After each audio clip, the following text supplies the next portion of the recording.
மக்கள் அதிகாரத்தின் மாவட்ட செயலாளர் தோழர் தேவா அவர்களே,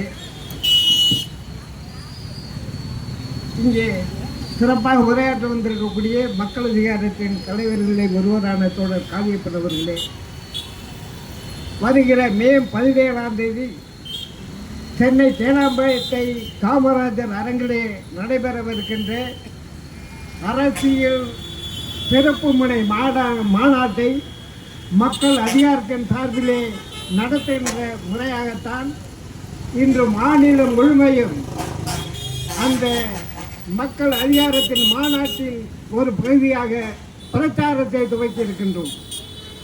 பெரியவர்களே, இன்னைக்கு மோடி சர்க்கார் என்னென்ன செஞ்சுட்டு இருக்கிறாங்க அப்படி என்ன என்று சொல்வதை தோழர் தேவா முன்னாடியே சொல்லிட்டு போயிருக்காரு. பெரியவர்களே, இந்த நாடு விவசாயம் சார்ந்த நாடு.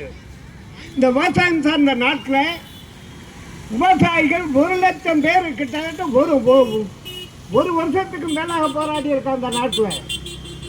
அவனுக்கு மோடி ஆட்சிக்கு வருவதற்காக அவன்கிட்ட ஒரு உத்தரவாதம் கொடுத்தாரு.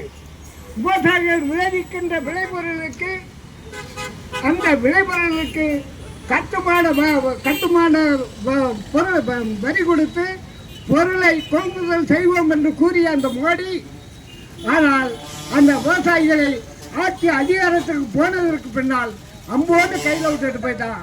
அந்த விவசாயிகள் கிட்டத்தட்ட ஒரு வருஷத்துக்கு மேலாக தன்னுடைய போராட்டத்தை வாபஸ் வாங்காம போராடி அந்த போராட்டத்தின் வாயிலாக மோடி சர்க்கார் அந்த நாங்கள் கொடுத்துருக்கக்கூடிய அந்த அறிக்கையில் ஒரு கால் புள்ளியை கூட, ஒரு அரை புள்ளி கால் புள்ளியை கூட நாங்கள் மாற்ற மாட்டோம்னு சொல்லிட்டு இருந்த இந்த மோடி அந்த விவசாயிகளிடம் மண்டியிட்ட வரலாறு என்பது டெல்லியில் நடந்த அந்த விவசாயிகளுடைய கூட்டத்தில் அவன் தன்னுடைய சொன்ன கோரிக்கையெல்லாம் ஏற்றுக்கொள்வதாக அறிவித்து விட்டு அந்த விவசாயிகளை போராட்டத்தை நிறுத்த சொல்லிவிட்டு மீண்டும் அதே கதையை தொடர்ந்துகிட்டு இருக்காரு.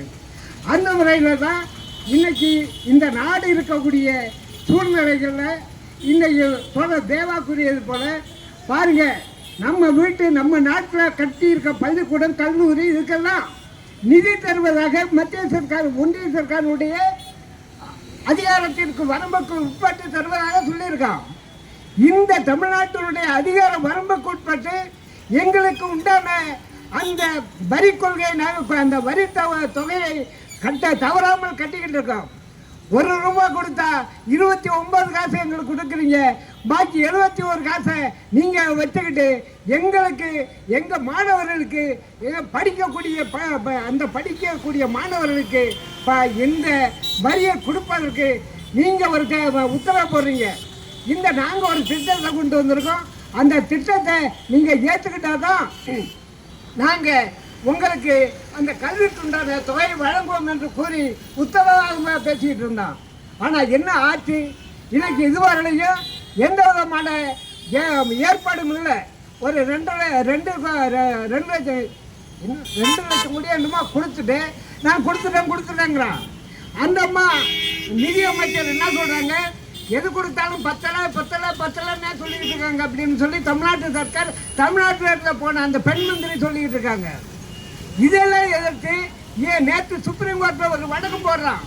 என்ன வழக்கு அப்படின்னு சொன்னால், இந்த மும்மொழி கொள்கை திட்டத்தை மாநிலம் முழுமை ஏற்றுக்கொள்ள வேண்டும் என்று சுப்ரீம் கோர்ட்டு உத்தரவு போடணும்னு சொல்லி ஒரு வக்கீல் போய், பிஜேபி வக்கீல் போய் வழக்கு போட்டிருக்கான்.